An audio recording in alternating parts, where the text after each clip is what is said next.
Hi friends, ఈరోజు నేను అధిక జ్యేష్ఠ మాసం అధిక వాయనం ఇవ్వడానికి టెంపుల్కి వెళ్ళాను. అధిక మాసం దీనిని పురుషోత్తమ మాసం లేదా మలమాసం అని కూడా అంటారు. హిందూ ధర్మంలో అధిక మాసానికి చాలా ప్రాముఖ్యత ఉంది. అధిక మాసంలో చేసే పూజలు దానాలు సాధారణ రోజుల కంటే కోటి రెట్లు పుణ్యఫలం దక్కుతుందని అంటారు.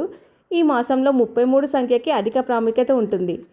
33 అప్పాలు పండ్లు స్వీట్లు దానంగా ఇస్తారు. మేము బ్రాహ్మణునికి గోమాతకి అధిక వాయనం ఇవ్వడానికి వెళ్ళాము.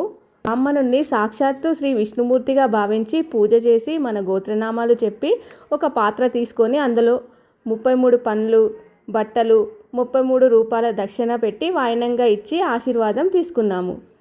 టెంపుల్లో 5 బ్రాహ్మణులు ఉన్నారు. ఒక్కొక్కరికి ఒక్కొక్క వాయనము ఇచ్చాము.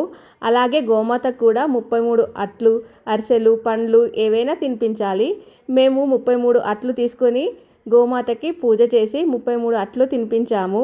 గోమాతకి ప్రదక్షిణ చేశాము. వీడియో నచ్చిందా? నచ్చితే లైక్ చేసి షేర్ చేయండి.